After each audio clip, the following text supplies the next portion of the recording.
take attendance. No, we don't listen. We don't want to use the time. We don't want to use time. Okay. Baruch Hashem. Okay, welcome everyone to our Nefesh refresher class, and everyone should please open their camera so we could see who you are. And after the class, there's going to be a questionnaire to fill out. Everyone should please fill it out.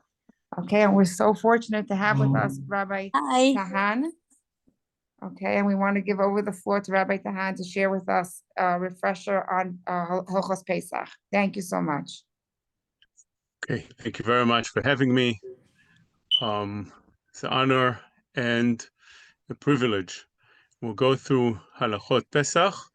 Now, I understand that the majority of our audience today are Sfaradim, and therefore I mentioned that mostly of the halachot. I'll try to mention when there's a difference between Sfaradim and Ashkenazim, but you need to know that there are many different differences in a halachot when it comes to Pesach between Sfaradim and Ashkenazim, especially that Ashkenazim eat very different food than Sfaradim do. As you all know, they don't eat kitniot, they don't have rice, some of the staples of the Sfaradim on Pesach. So that's a very important thing because it comes along together with many chumrot as well that you'll find as difference between the two edot. Now, I like to first touch upon this year, which is Shabbat, Erev Pesach, that the halachot are different than regular years. And there are a few differences that you have to keep in mind. If you don't remember exactly what I say, you could view everything that I'm saying afterwards. This is going to be recorded, but besides that, also I have many of those halachot online, whether it is on Torah Anytime. I also have a channel on YouTube that everything is recorded there. So let's start with the very first important difference between this year and every other year, and that is the fact that you are on Shabbat allowed to eat Chametz, which is still Erev Pesach, and unlike every other year that you burn the Chametz at the end of the 5th hour of the day, this year, since it's Shabbat, you don't burn the Chametz. It's Shabbat, you can't burn the Chametz. So what do you do with the Chametz? You eat in the morning, and then what do you do with the leftovers? So this year, what we'll do with the leftovers is you'll take the chametz and you flush it down the toilet. Whatever you have, you flush down the toilet. That's how you'll burn that chametz. This is how you get rid of that chametz. But this also comes as a reminder that while we're eating the Seudat Shabbat, you need to realize that chalot and other chametz usually tend to have a lot of crumbs, and you don't want to have crumbs on Pesach. So therefore, in order not to start cleaning on Shabbat and having extra crumbs around your table and around your kitchen, some like to use pita instead of chalot, or to have a small roll that one can finish right away. Pita, the ma'ala, the plus with pita is that it doesn't usually make crumbs, unlike regular bread. And if you have a small roll, you'll be able to finish that roll quickly without having any leftover. But some don't want to have any of those. They want to get rid of all the chametz before Pesach and not have anything at all left on Pesach. What you'll do is you're able to use the machine matzah, and in a very in that scenario that you're having the machine matzah, you'll be able to say on it hamotzi. Although Sfaradim usually say on matzah mezonot, which is also very questionable. It's not so clear that matzah is during the year is mezonot. It's a big controversy even by poskim Sfaradim. Many hold that you shouldn't make just mezonot on matzah, but rather if you want to eat matzah, you should eat it in a meal that you first made hamotzi on regular bread and then eat your matzah. Unlike Ashkenazim that say hamotzi on matzah throughout the year. So they take square matzah, very customary to have on Seudah Shlishit matzot, and they make a motzi on this without hesitation. When it comes to Sfaradim, it is questionable in the poskim whether it is mezonot or hamotzi, and therefore the best way is to do, as I said, to eat it within a meal. This is how Chacham Ovadia seems to say, how the Or Letzion seem to say, although there are those that want to claim that Chacham Ovadia had different tshuvot and different responses when he was asked about that. But regardless, this is what one should do. Now, when it comes to Erev Pesach, one can make on matzah hamotzi, even Sfaradim. Why? Because there's no other bread. This is the main bread. It's already considered the main bread. This is how some would hold la halacha.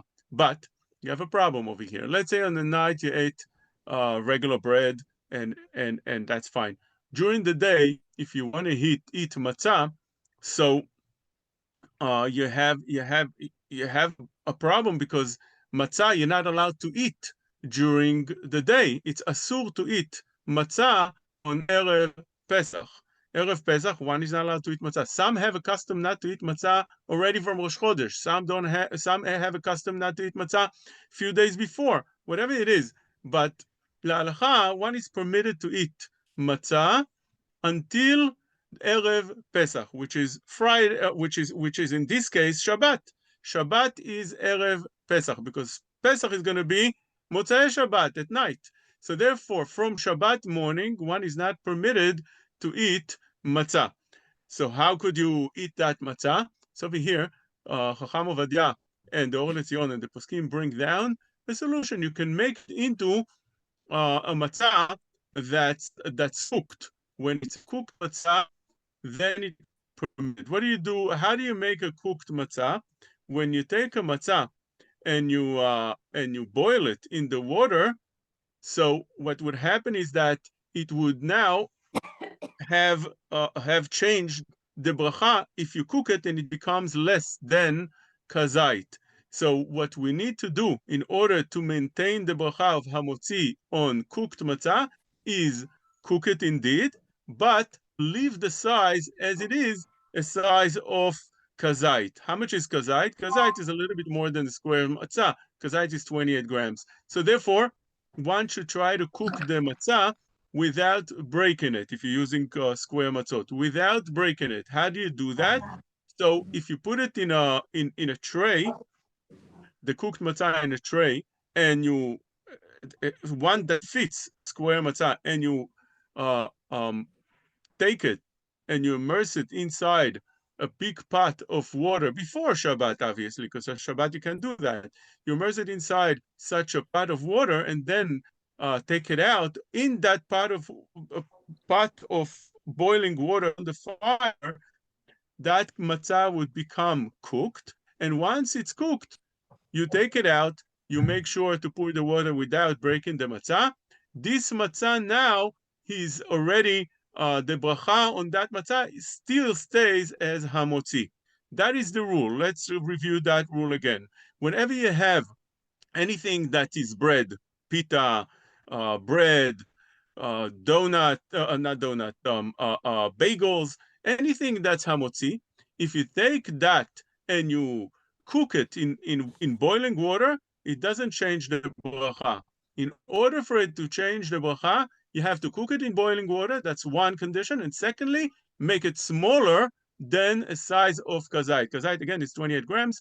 If you want to know how much it is in a measure cup, you take the measuring of 1 ounce, which is a shot cup, a schnapp cup that that is very small. It's 1 ounce, as much as it fits in there. Now, if you take a piece of bread and you break it down and you put the crumbs in it, whatever that would fit. So you'll be surprised that it can fit pretty much of that matzah, but whatever it is, when it's whole, you have to have that amount of matzah in order to retain the bracha of hamotzi lechem min haaretz. But once you have it less than kazait, it becomes now mezonot. So therefore, you have two conditions. let's just understand. If you take regular bread and you cut a small piece of it, you take a crumb even of regular bread, obviously you make a motzi lechem min haaretz on that bread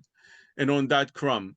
But when we're talking about a second condition, that it's cooked together with the condition that it says in Kazai, then it becomes mezonot. So why is this important again? Because on Erev Pesach, on Shabbat, if you want to eat that matzah, it would be permitted to eat only if it's cooked, if it's not a regular matzah, if it's cooked matzah. If you want to make a motzi on it, on the seudah, since you don't want to have any more bread, you got rid of the bread already before Shabbat. You don't want to deal with any bread. So what you need to do is cook that matzah, make sure that it retains the size of 28 grams, 27, 28 grams, which is a kazait, 1 ounce in ounces, and you'll be able to say on this hamotzi. Now, on Erev Pesach, on Shabbat itself, it's the seudah is very problematic because you're not allowed, if you're eating bread, you're not allowed to eat bread in the end of the 4th hour of the day,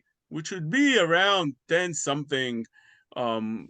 Each person should check the calendar on wherever he lives. So you're supposed to be finished eating all non-kosher for Pesach food, but by that time. So just imagine, usually on regular Shabbat, the men come back from shul 11 o'clock, 11:30, each shul around 11:30, 11:45, and that's when you start your meal, and you can go until 2 o'clock. This year is very, very different. You're on a rush. So therefore, what a person should do is pray very, very early. If possible, pray on the nets. Nets is not that early this time of year, and the davening should go pretty quick, without extra singing, without extra aliyot, just very, very quick, as quick as possible. Go home and start the meal as soon as possible. Now, once you ate that meal, you have to, if you have any bread left, any chametz left, you have to dispose it again by the end of the 5th hour. So remember that. Finished eating by the end of the 4th hour. Each person should check what time it is around his location, and finished and dispose and throw everything, dispose it in a toilet and flush the toilet before the end of the 5th hour. Now, in that time, you could eat egg matzah, that's permitted. Egg matzah could be eaten on Erev Pesach, but remember that all those meals that you can eat on Erev Pesach, even things that are permitted, like we explained right now, you're allowed to eat only up to the 10th hour of the day. So remember those timing. 10th hour of the day is when you should stop eating meals. You can't eat any more egg matzah after that time. You can't eat any real meal. You can't take and eat a meal after the 10th hour of the day. So a person is allowed to eat a little bit of fruits, a little bit of vegetables, salad, not much. You can't stuff himself. Why not? Because there's 2 things here that we need to have appetite for. We're not eating matzah the whole day. That's because you want to have appetite for tonight, for Pesach itself, for Leil Seder. The appetite for Leil Seder, to eat the matzah. If you ate matzah in the morning, you're not in the mood to eat matzah at night. And it's a mitzvah deoraita to eat the matzah, so you want to have appetite. Secondly, if you start eating after the 10th hour of the day, anything, you're not hungry when the Leil Seder comes. So though it stretches and they say the Agadah, but still you want to have that feeling that you want to eat, and you want to eat the matzah with appetite, and you don't want to have a full stomach, and therefore we don't eat any meals on that time. And even if you are planning to eat fruits, as I said, that is fine, or eat vegetables or other things like that, that's which are permitted. You can't stuff yourself with them, not too much. So we are now on Shabbat, and therefore one needs to know that in order to come Leil Seder, you have Leil Seder ready. You have to have all those things that I spoke about, but you need to remember that since it is Shabbat, one is not allowed at all to prepare for the night. That means that you can't have the table for Leil Seder prepared with all the plates on it and the tablecloth and everything, and put the matzah in the middle. You can't do that on Shabbat because you're not allowed to prepare from Shabbat to Yom Tov.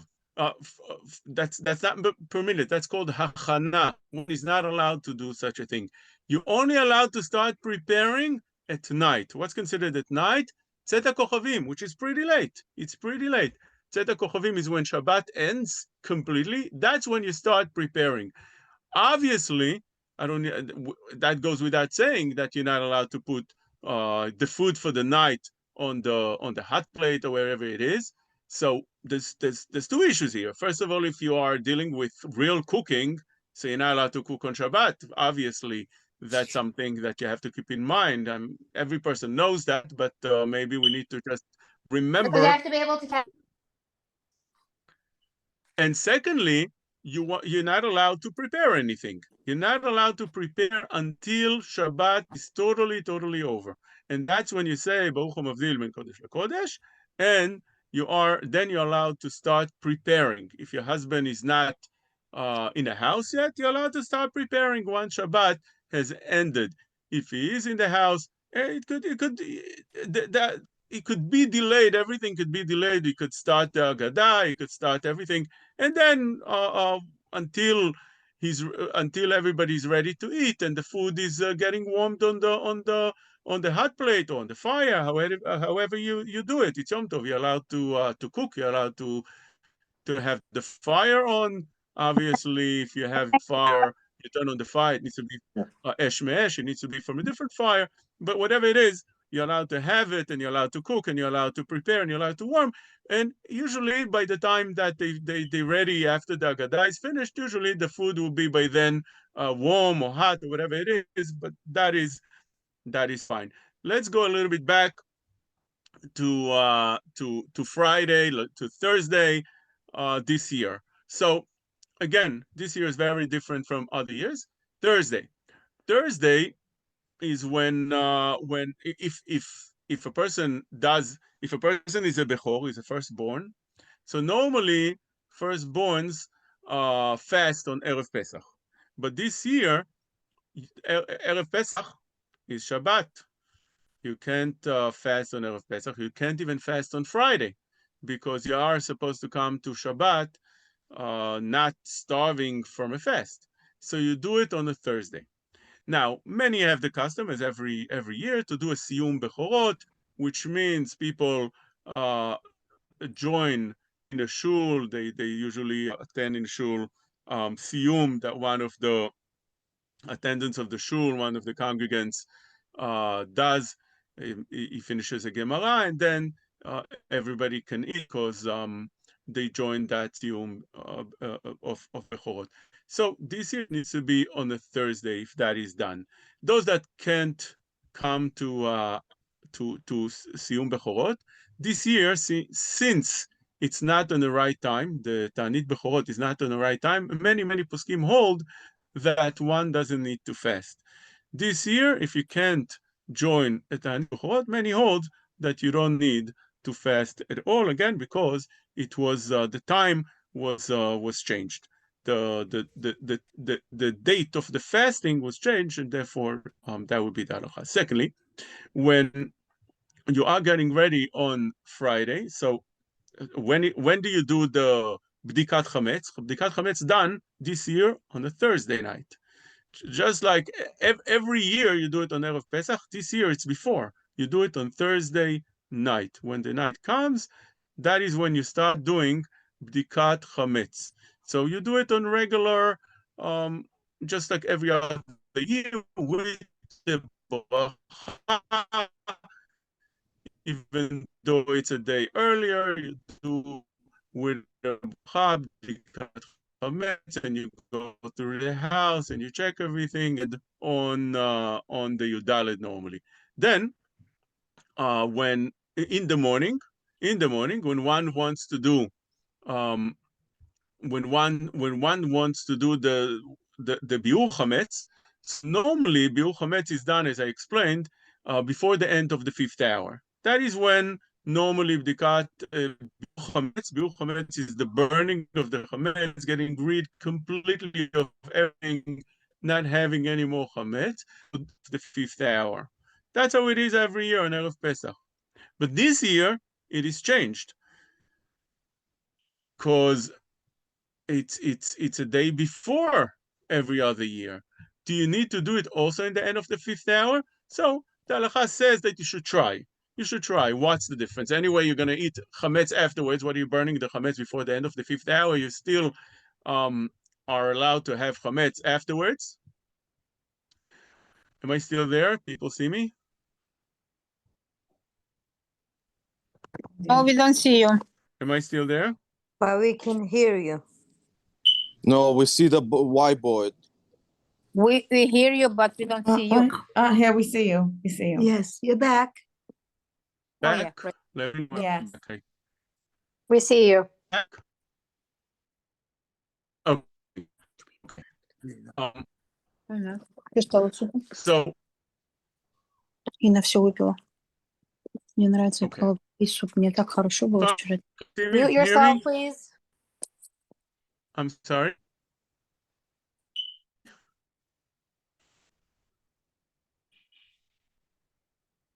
I think that's fine now, right? No, Yeah. you're good now, Rabbi. Okay. Wonderful. If I go off again, so let me know, maybe in the chat or something. Okay. So normal every year you try the end of the hour and you burn the chametz and you get rid of all chametz. You're ready for you're ready as chametz. Here, the halacha says that one should try to also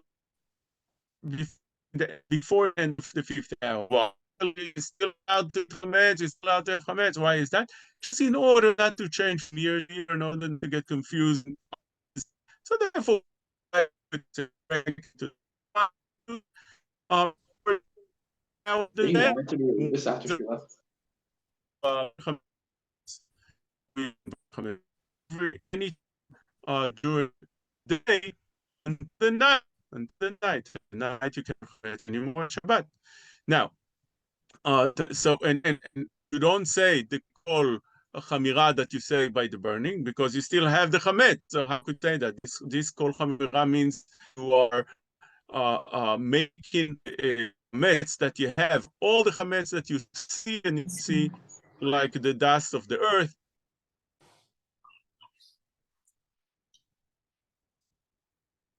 Froze. Can you hear me? Hello? Yes. Can you hear me now? Yes, Okay, I was off before, right? for a second. For a second? Okay, let me know because I'll repeat what I said otherwise. So we're saying like this, that this year, lechatchila, a person should try to burn the chametz before the end of the 5th hour on that Friday. But if a person didn't do that, that's fine because you're still allowed to have the chametz. We just don't want to make a difference between this year and any other year, so not in order not to get confused on other years. But if you didn't burn your chametz before the end of the 5th hour, it's fine to burn it any other time. But you don't say the Kol Chamira, the Birchuti, the Chazite or the Lo Chazite, because obviously you still have the chametz and you're still eating chametz and still owning the chametz, so you can't say that during the day. So that's an important thing to remember. Now, unlike every other year that you're preparing everything on Erev Pesach, before the Erev Pesach, the letters, the matzot, whatever you want to prepare, if you have letters that you have to wash, this year, since it's Shabbat, Erev Pesach Shabbat, you can't wash, so, and you're not allowed to prepare, as I explained before. You're not allowed to prepare from Yom Tov from Shabbat to Yom Tov.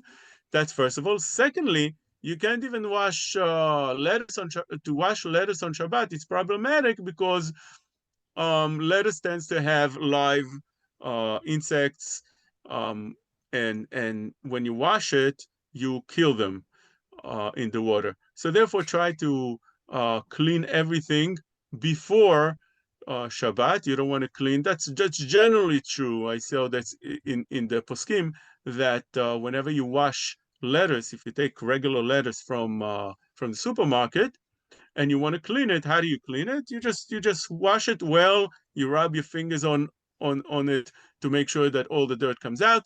You also make sure that all the folds all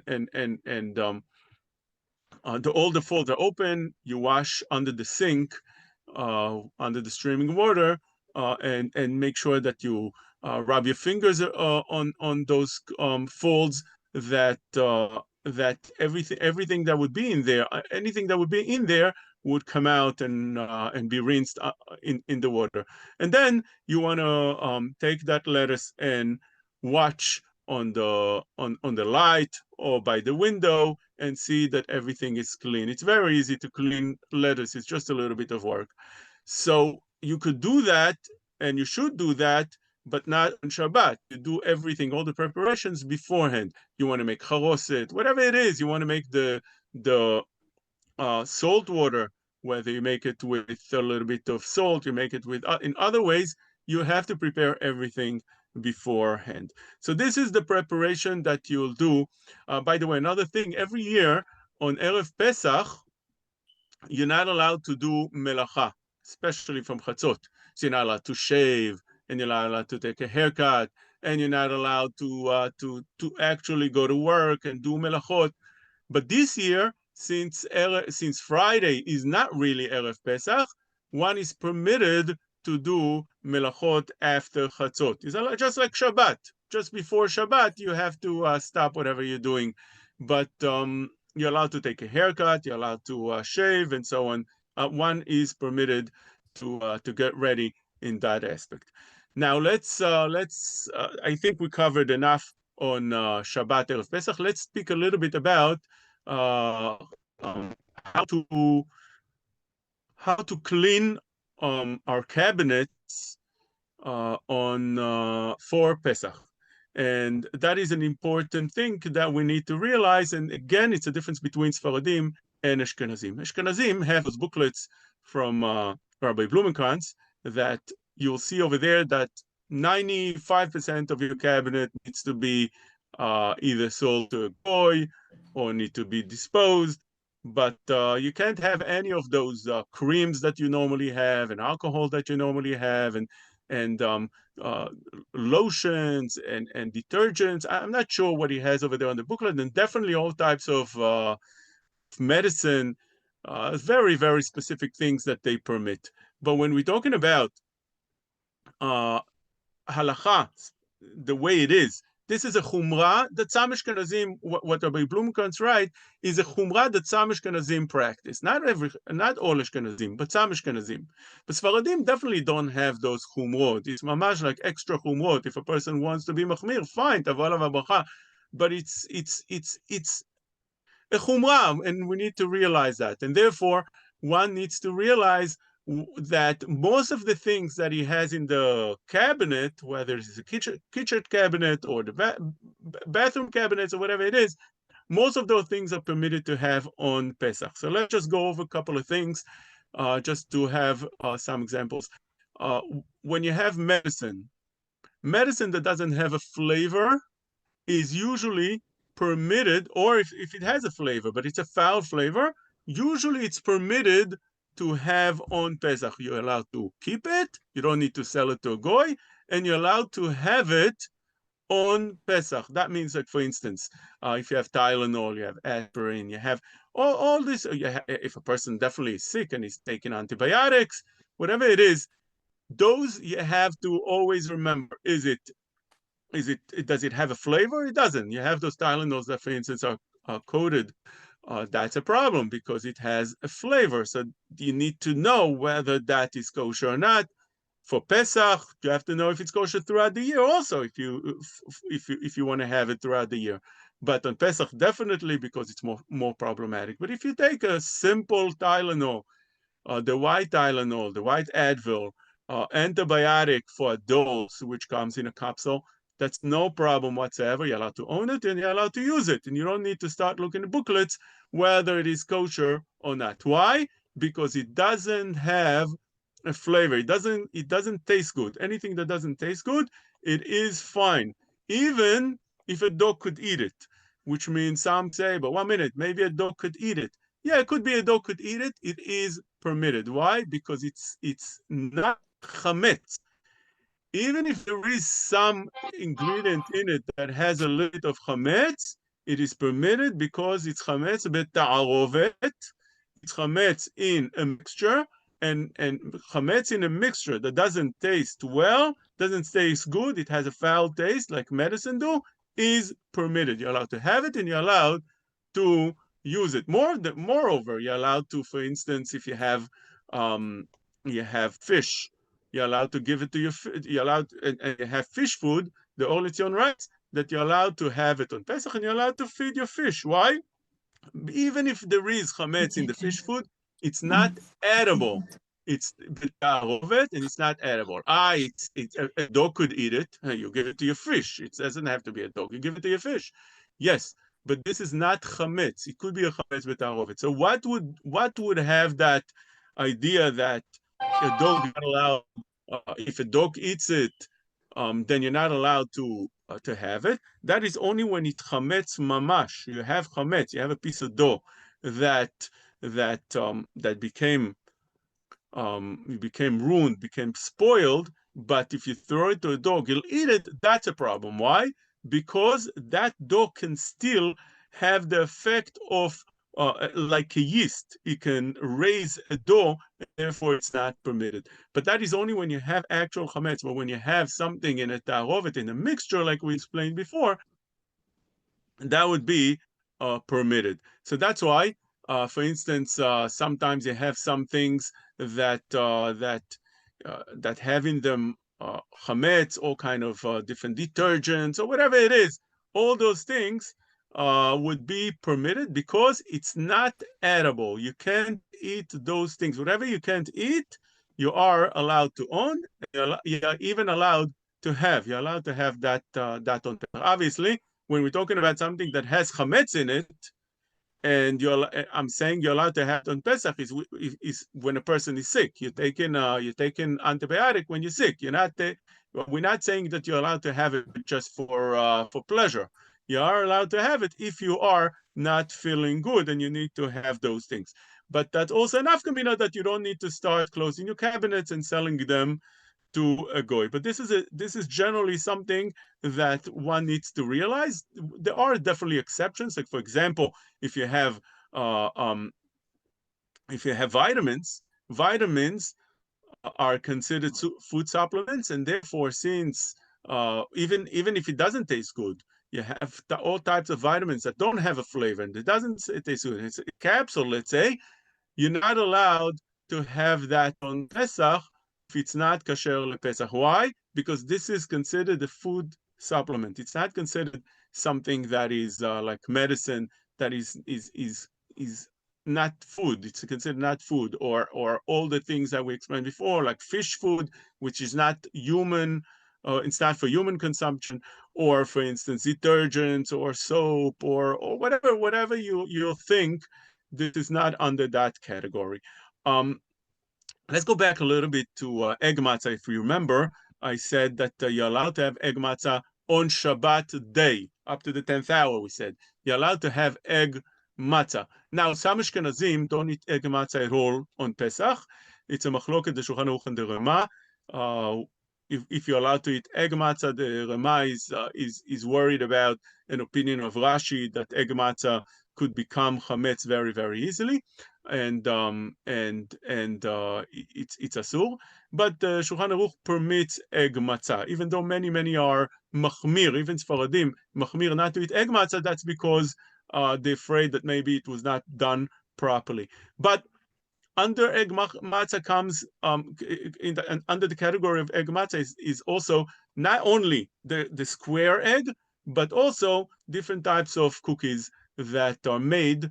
What's an egg matzah? What is an egg matzah? Egg matzah means that instead of using water, they used in it different liquids, whether it is eggs for the egg matzah, or they used for it a juice. If you take juice, you take wine, you take grape juice, you take orange juice, and you with that the matzah, you make yourself a cookie, is permitted 100%. There's no problem whatsoever. So you take flour and you take juice instead of water, and that's how you form your cookie or your egg matzah. That is permitted la'alacha. But although it's permitted la'alacha, making it at home is very, very problematic. It could be dangerous. Why? Because you need to know what flour to use, and you need to know what juice to use, and you need to be very careful while doing it. You can't use any flour because flour normally is considered chametz, even though it wasn't raised with yeast, and it was not made into a dough.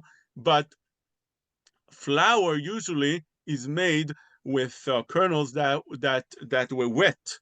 They wet them while they process them, and since it got wet, it becomes chametz. Then afterwards, they make flour out of it, and that flour is considered chametz. So therefore, if you have in your shelf a flour that is not kasher lePesach, like all flour, one is not allowed to use that on Pesach. He's not allowed to have that on Pesach. Either you sell it to a goy, or if you hold that you need to dispose chametz on Pesach and not to a goy, you need to dispose that before Pesach because it's considered chametz. So you need to use, what flour are we using for egg matzah? It has to be flour that is kosher for Pesach, that they take matzah and they grind it, and that's how they make that flour. Secondly, for that flour, in order to make matzah shira, again, you need to take juice. Now, the juice that you're taking, let's say, for instance, it's grape juice. So grape juice must be without any water. If you have a drop of water, everything becomes chametz. The halacha says even quicker than regular matzah or regular chametz. It becomes chametz immediately. And therefore, even if you have a drop of water in the grape juice, that becomes very, very problematic. So when they make the egg matzah, they make sure 100% that the juice that they're using is 100% juice without a drop of water. They're so careful that there won't be any sinks in the facilities. The sink usually has if you open the sink, there's no water coming out of it. They are careful on all different types of things. After they wash the place, they make sure that everything is completely dry, and they have a run of other things that they give away for chametz before they run whatever they make on it as matzah shira, as egg matzah, that is called matzah shira. So therefore, when you buy grape juice, normal grape juice or normal wine, you need to realize that it has water in it. Grape juice is very, very diluted. It has in it about 45% of water. Different grape juice, different amounts, some 30%, some 45%, whatever it is, you can't have a drop of water, and this is already diluted. Same for wine. Wine is usually very, very strong. They dilute to that wine, and definitely they also weren't careful that it should be close to water. So you can't, if you come to do it at home, you have a problem. The only way that you'll do it is if you take a flour that is kosher for Pesach, and you take juice that you squeeze yourself. You take, for instance, oranges, and you squeeze them in a place that has no water whatsoever. And then in the process, you have to make sure that there's no water around. So that is an idea of what is called matzah shira, that one is permitted to eat on that Shabbat. But again, you can't make on matzah shira hamotzi. So what do? You do the solution. Either, again, you eat early in the morning with pita or whatever it is, and then you dispose it the way we explained. Or what you need to do is use the technique that I explained before. We're taking matzah that is the bracha and that is hamotzi, and cooking it the way I explained before. Let's explain in the time that we have what to do, what to clean, and how to clean. So remember that some say, I heard this saying, it's very cute, that dust is not chametz, and your children are not the korban Pesach. So remember that whenever you clean for Pesach, you make sure that you get rid of the chametz. If you have to clean your house, if you have extra time and it's not on It's not on account of your kids or husbands. I'm over here advocating for husbands because I think it's mostly ladies. So if it's not on their expense, so that you can clean whatever you want and however you want. But for Pesach, we are cleaning chametz, not dust and not the sprinkling, but rather chametz. If you have chametz, that is what you're trying to get rid of. What are we concerned about? So we are concerned about things that are the size of kazait. We try to get rid of all chametz, any crumb, anything. But as long as you have a kazait again is the size of a schnapp cup. That is 1 ounce. If you have a cookie of that size, that will become problematic to have on Pesach. So therefore, if you want to clean the pockets of your children pants or jackets, whatever it is, so if they usually store in their cookies, so you want to open the pocket and maybe vacuum inside because it does have chametz for sure. But let's say your husband's pocket or your pockets. So all you need to do is like tap on it like this and you feel, because if there's a cookie in there, you feel it.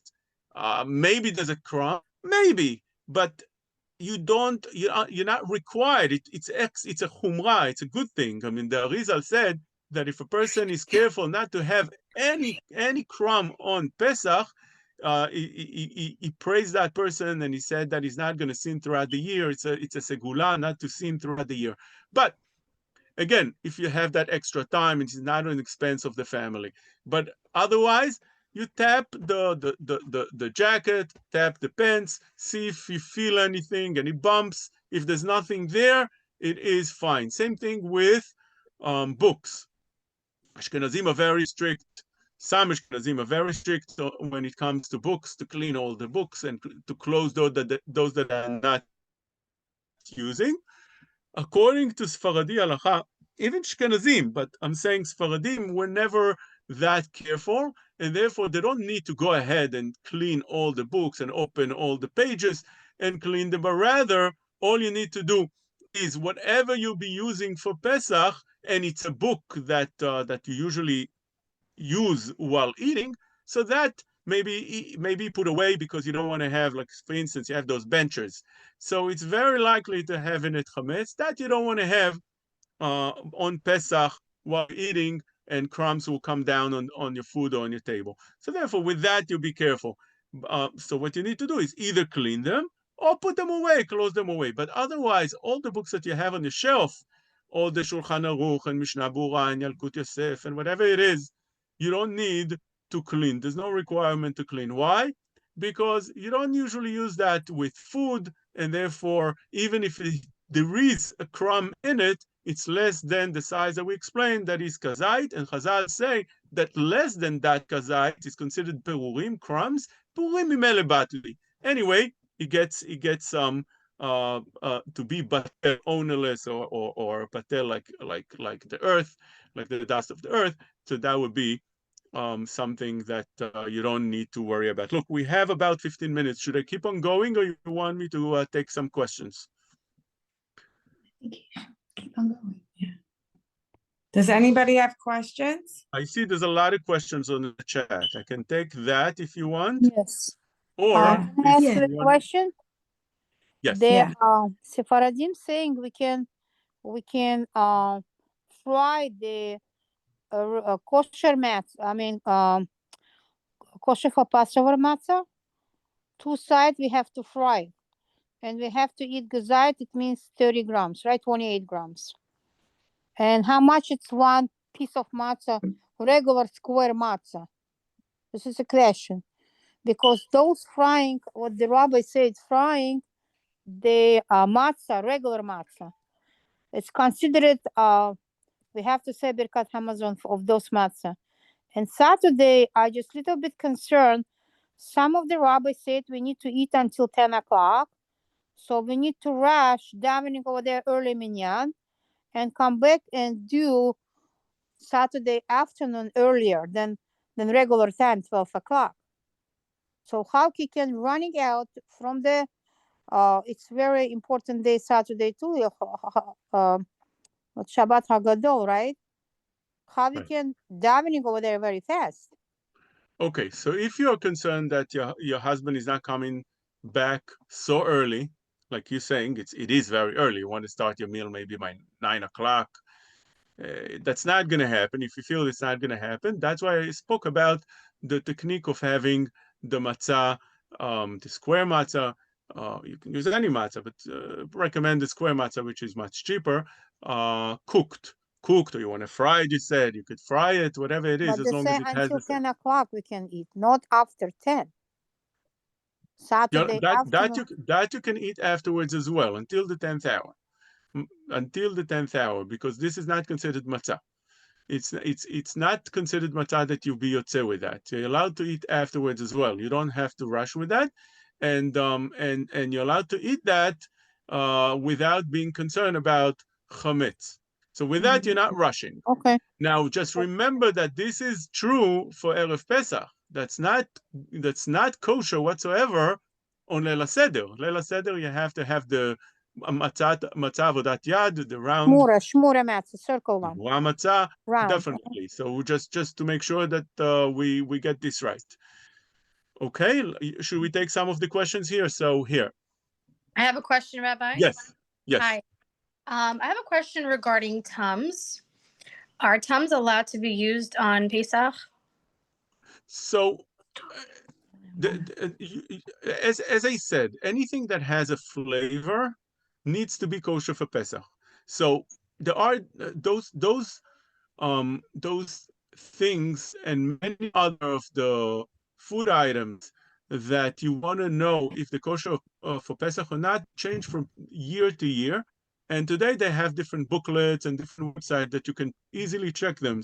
So if you go on one of those websites, the OU or whatever it is, you can check the thumbs that you want to use. But remember that thumbs is off the bat something that you have to look and see if it's kosher because it has a flavor. Anything that has a flavor, as we explained in the beginning, must be kosher for Pesach, or at least verified with the hashgachot that it doesn't pose a question, an issue. Okay. Okay. Thanks so much, Rabbi.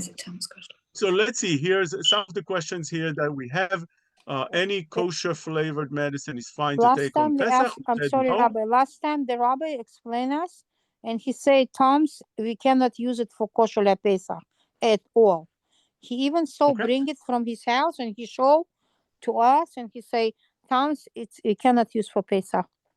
Okay. Even so it's if you look tasty, if it's eating, we can eat as a snack, but we cannot use those stuff for Pesach. Okay. So if you look into it, so you have your answer. You looked into it, you saw that there's a problem. Again, this is not only by Tums, by any item that is flavored or is edible, you have to know that it's kosher Pesach. You have to verify. How do you do that? Again, you have today different websites and you have different booklets, but you don't have to, as I explained, you don't have to look into things that are not edible and they are not chametz, majority chametz or entirely chametz, rather a mixture, as we explained before. So let's take some of the questions on the text. It says here, kosher flavored medicine is fine to take on Pesach. The answer was as you heard, you're not allowed because it's a flavored medicine, and therefore you'll have to have a kashrut on it. But let me just explain something. When a person is sick and he needs medicine, so there's different levels of sicknesses. Lo alenu, there's a person that, let's say, is in life danger, so everything is permitted. If you don't think twice, you help this person, whatever it is, and you do whatever it is. You violate the Shabbat for him, that's not considered a violation of Shabbat, it's considered a great mitzvah. And same thing with Chametz on Pesach. If a person is in life danger and he needs to take something that is Chametz, and the doctor gives him something, whatever it is, you have to revive somebody. So obviously, everything is pushed over for pikuach nefesh. If one needs to take medicine that has a question of chametz and it has a flavor, and he's in life danger. So and he has it before. So there's different things. He knows he's going to need to take it on Pesach. What he needs to do is either give it to his goy neighbor to own it, and then whenever he needs it, like he should work it out with the goy owner, with the goy neighbor, or with his maid, or whatever it is. That every time he needs it, he'll take it without acquiring it, which means he's not going to own it ever. He's going to take it without acquiring it. So, if he doesn't have any of those choices, maybe it could be mafkir the thing, or so. Remember that that goes on the level of pikuach nefesh. But if it's not pikuach nefesh, that is when all our questions comes about. One that has something that is problematic, sometimes he could, if it has a flavor, and we said it's a problem, but he needs to have it. He could ruin the flavor. He could make it spoiled. He could make it. He could make the taste of it foul. Once he makes it foul by adding things or whatever it is, it becomes not edible anymore. It would be permitted. Since it's not complete chametz, as we explained before, that the complete chametz, you have a piece of chametz, it needs to be spoiled enough, it needs to be ruined enough that it's not good for a dog. Over here, that's not the case because it's a medicine that has in a different ingredients. Okay. Another question is over here. Can you eat egg matzah? Okay, so that we spoke about. Any other questions? Bechavod. You want to? Yeah. Any other questions? Otherwise, I'm going to say something to wrap up. Any other questions? No questions. Okay. So, yeah. I think somebody put up a question about pet food, like dogs and cats. Right. So we explained that that would be permitted. Dog and cat food would be permitted because we said that that food, as just like as the fish food, that food is made of a mixture, and when it's a mixture, it's not edible for human consumption. It is permitted. You have to differentiate that between that and bird food, because bird food has in it also seeds, whether it is barley or wheat or whatever it is. It has seeds also in the mixture. But over here, it's not considered a mixture same as the fish food, because the fish food, if any of those things you take is mixed within it.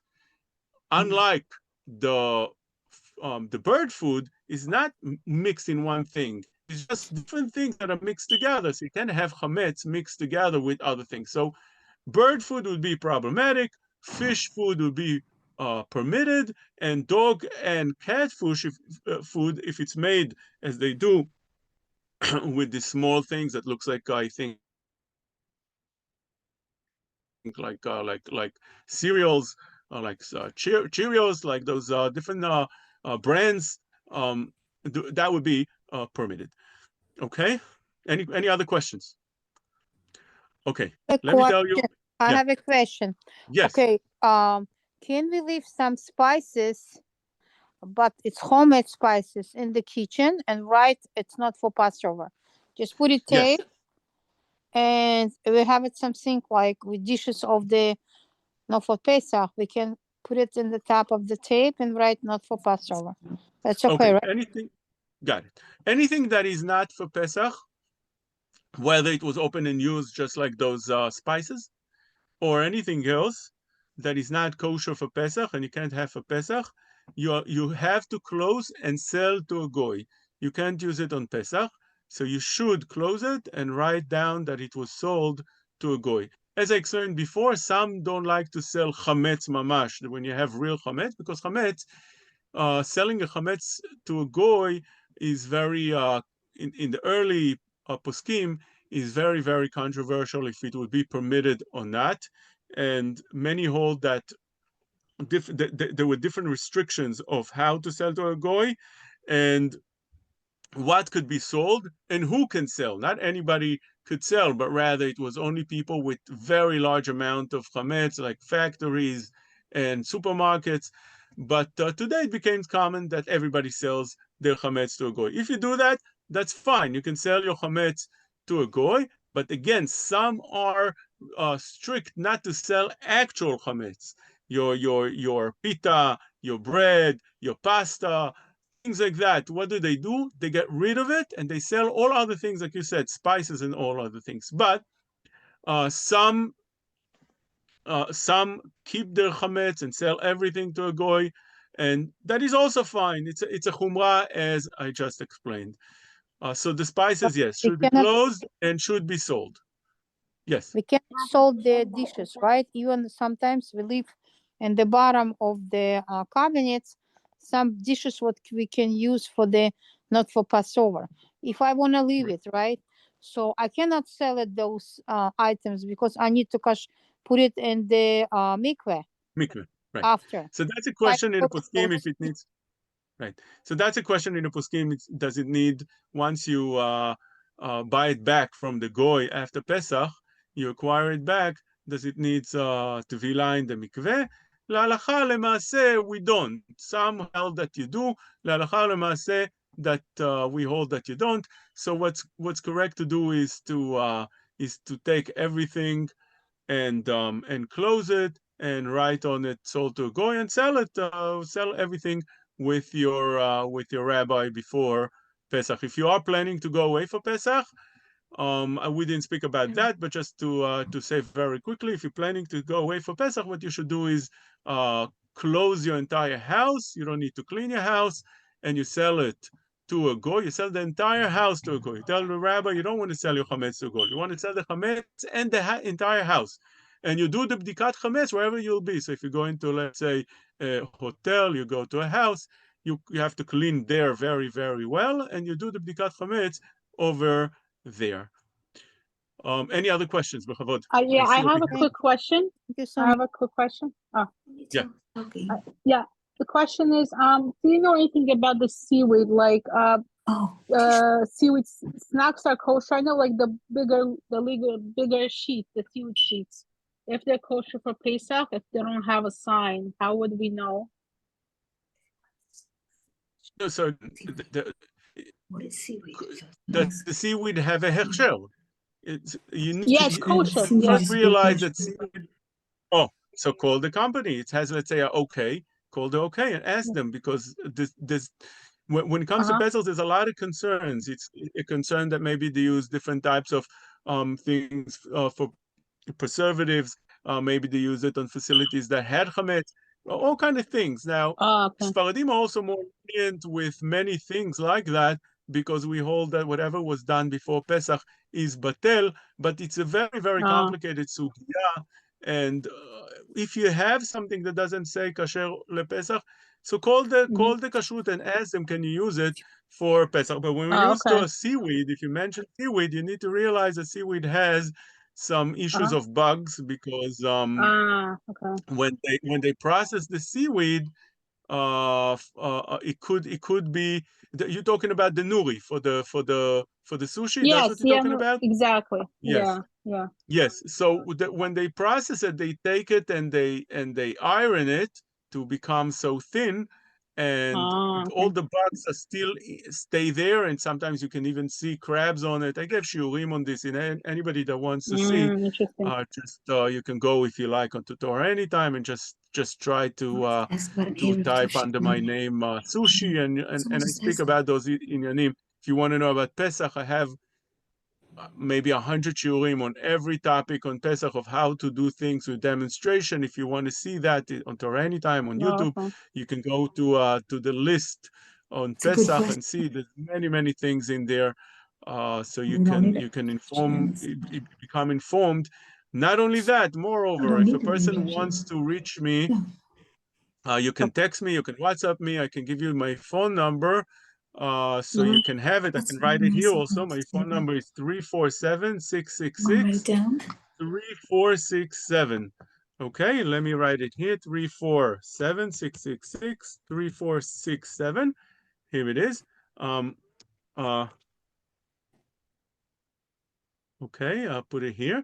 And just remember, things are very busy now. So if you don't hear from me, if you call and I didn't answer, then just leave a message. I usually answer all text messages and all WhatsApp messages. I try to answer. Things get very, very busy. So you have my phone number here. I think we have to wrap up. Should we take another question or that's enough for today? Okay. Thank you so much. I have one more question. Yes. Where do we sign up? Where do we sign up for the Maishi's discount?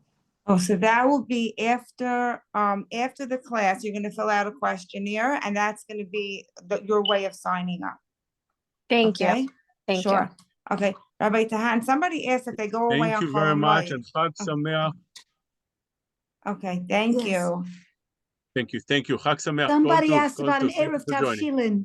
Wait, but we don't, okay. It's There's not no Erev necessary this year. Tavshilin You don't this need it year. with the 2 eggs. Erev Tavshilin is when you do. No, Erev Tavshilin is when you have Yom Tov before Shabbat. Yeah, we don't need So it. you want to prepare This for year, Yom Tov We don't need on it. Yom Tov for Shabbat. Okay, okay, No. thank you. Kol Tov, Kol Tov. Thank Chag Sameach. Kol Tov. Thank you. Rabbi. Right. Now, where's the questionnaire?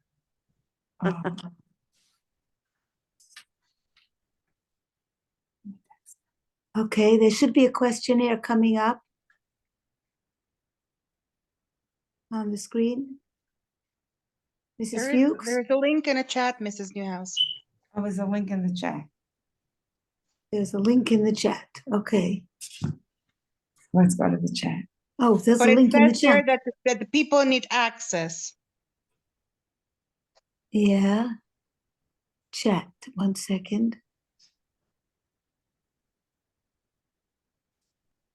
Oh, okay. I can't open the chat for some reason. The link. What I do over here, press something funny. What I You do? got, okay,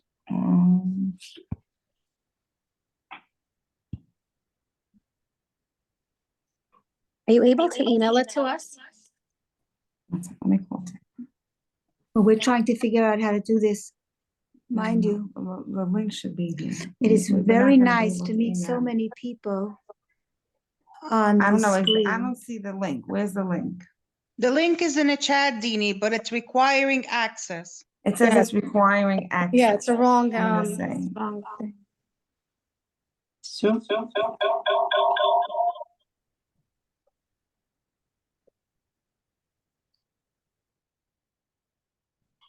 Hello? Okay, you want to try it now? Oh, tap to chat. Oh, it's not coming. Okay, we're good? No. Yeah, they it's sent me- working. It's working now. It's working now. It's working Oh, perfect. Thank yes, you so much. Yes. Okay, now it's working. Download. Yeah, Okay, but hello? it It's not says working by me for some reason. Why is it need access again? Oh, it now, says request You the need access. access.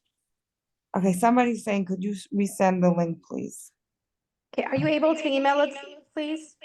Oh, I think I know why I had access, Dini, because I requested access and I was granted. Maybe that's why I Oh. was able to Oh, open it. hello? Take one. So, Okay. so, It says Let's see. request access or I see, switch I just pressed to the link. Let's see. account. Oh, with look, it came Oh, up. now It it's came up. on. It came up. It came up. Mine okay. is not. It came up. Okay, for Mrs. Newhouse, it came up. Okay, If it came up on mine, it's going to come Yes. up on everyone else's. Mine is yeah, okay, hello? I am the least technological. Yes, okay, what's the action? Supermarket. You'll get all the results of the questionnaire. And then we'll pick it the next month.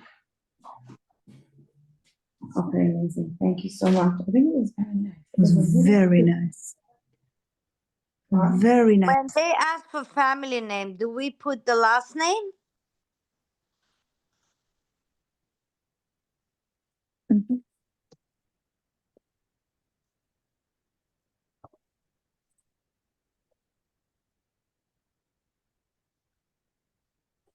Hmm.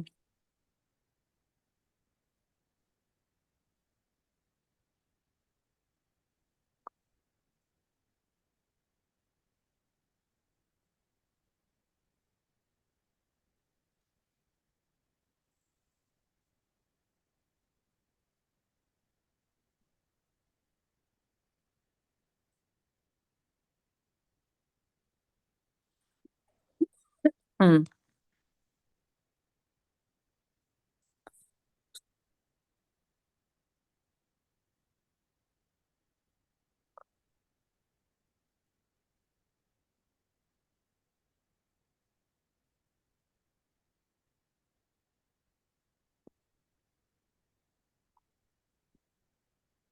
Hello?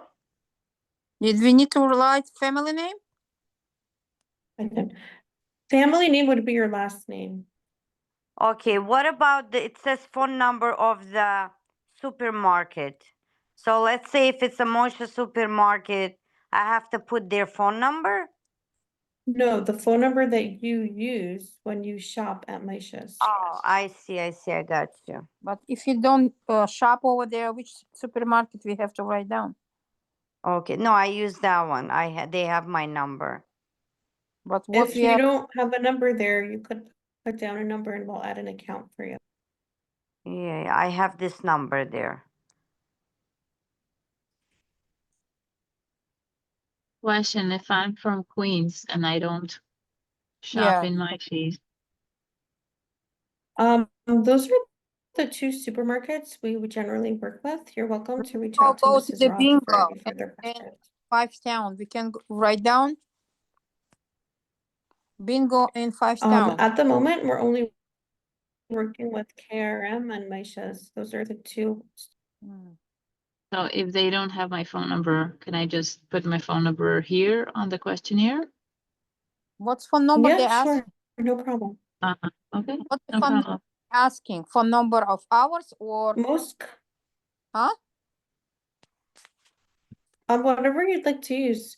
Most customers have a phone number at a store that they generally shop in. So that's easier. It just populates your account automatically. But if you don't happen to have a phone number at that store, we just open one. So either way works. We just want to make sure that the voucher will be in your account at the store that you usually shop at with. Can I write my husband number too? One per family is fine. Oh, okay, cell phone number again. Okay.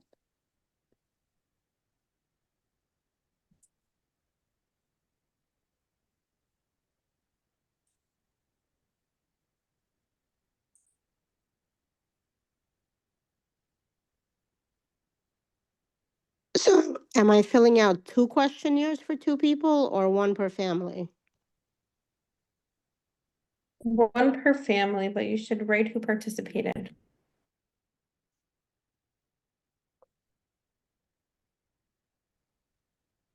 Thank you. Okay, looks like I did everything.